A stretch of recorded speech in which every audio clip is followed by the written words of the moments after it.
Bayangkan tahun 2025 saat teknologi makin dominan di kehidupan kita. AI seperti ChatGPT makin canggih, orang makin sering belanja online, dan industri cloud terus tumbuh cepat. Jadi wajar kalau saham-saham teknologi jadi sorotan utama investor di seluruh dunia. Di awal tahun 2025, pasar saham sektor teknologi benar-benar menggila. Di Indonesia, indeks saham sektor teknologi tercatat naik sekitar 175% year to date, salah satu yang tertinggi di bursa. Lonjakan ini dipicu oleh kenaikan harga saham infrastruktur digital seperti DCCII yang melesat lebih dari 570% sejak awal tahun. Saham WIFI juga naik lebih dari 130%, sementara Goto berhasil rebound 2 digit setelah tekanan panjang di tahun sebelumnya. Fenomena ini bukan cuma terjadi di Indonesia. Di luar negeri, raksasa seperti Nvidia mencetak rekor baru. Sepanjang 2025, saham Nvidia naik hampir 40% hanya dalam hitungan bulan karena permintaan chip AI melonjak drastis.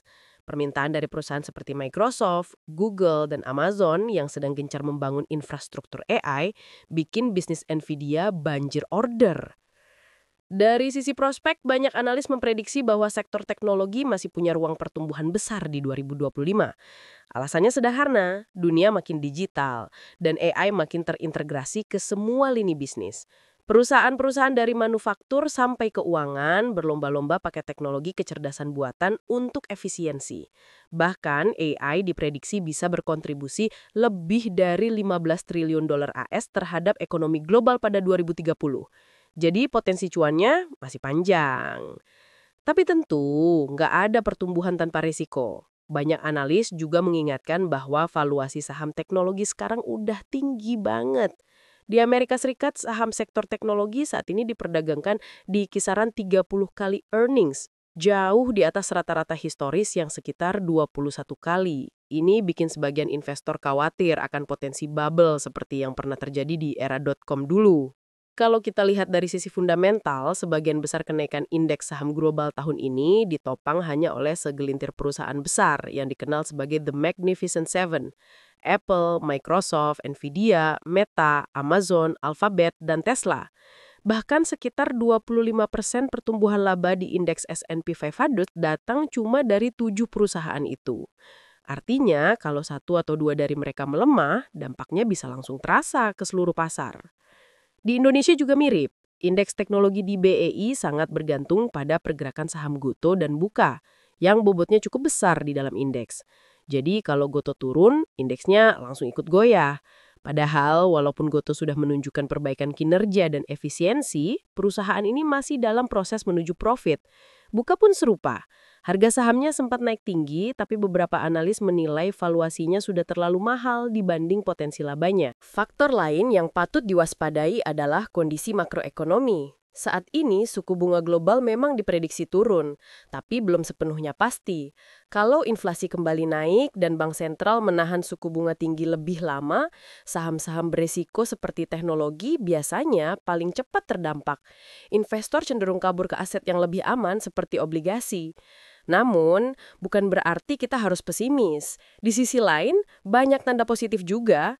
Misalnya, beberapa unicorn dan dekakorn Indonesia sedang bersiap untuk IPO dalam 2-3 tahun ke depan. Ini bisa memperkuat ekosistem digital Indonesia dan menambah pilihan saham teknologi di bursa. Sektor fintech, cloud service, dan data center diprediksi bakal tumbuh pesat, apalagi dengan penetrasi internet di Indonesia yang sudah mencapai lebih dari 80% populasi. Kalau kita lihat ke kawasan Asia, potensi juga nggak kalah menarik. Indeks MSCI Asia Pasifik naik sekitar 22% di paruh pertama 2025, bahkan lebih tinggi dibanding S&P 500 yang tumbuh sekitar 14%. Banyak analis bilang saham-saham Asia, terutama di sektor teknologi, masih undervalue dibanding Amerika. Di Asia, rasio harga terhadap laba rata-rata sekitar 16 kali. Jauh lebih rendah dari AS yang mencapai 23 kali. Artinya, peluang pertumbuhan masih terbuka lebar. Tentu saja, resiko tetap ada. Kalau ekonomi Cina kembali melambat atau perang dagang dengan AS meningkat lagi, itu bisa menekan seluruh pasar Asia. Makanya, penting buat investor untuk tetap diversifikasi, jangan cuma pegang saham teknologi, tapi seimbangkan juga dengan sektor lain seperti keuangan, energi, atau consumer goods. Kalau kita rangkum, sektor teknologi di 2025 ini seperti pedang bermata dua. Di satu sisi, ada potensi pertumbuhan luar biasa dari AI, cloud computing, dan digitalisasi ekonomi. Tapi, di sisi lain, ada risiko dari valuasi tinggi, volatilitas pasar, dan ketergantungan pada beberapa pemain besar. Buat kamu yang tertarik investasi di sektor ini, kuncinya ada dua. Pahami fundamental dan jangan ikut hype. Pilih perusahaan yang punya modal bisnis jelas, cash flow sehat, dan punya posisi kuat di industrinya. Misalnya, perusahaan yang benar-benar menghasilkan pendapatan dari teknologi inti, bukan sekedar menempel label AI untuk menarik investor. Ingat, di dunia saham, bukan yang paling cepat yang menang, tapi yang paling sabar dan disiplin. Kalau kamu bisa lihat peluang jangka panjang, tetap rasional dan tahan menghadapi fluktuasi, sektor teknologi bisa jadi ladang cuan besar di masa depan. Kesimpulannya, saham sektor teknologi di tahun 2025 punya prospek cerah berkat lonjakan permintaan AI dan digitalisasi global. Tapi investor harus sadar bahwa resiko valuasi tinggi dan potensi koreksi pasar tetap ada. Strateginya sederhana, pilih saham yang punya fundamental kuat, jangan mudah tergoda euforia, dan pastikan portofolio kamu tetap seimbang. Karena di dunia investasi, bukan siapa yang ikut hype yang menang, tapi siapa yang bisa berpikir jernih di tengah euforia pasar.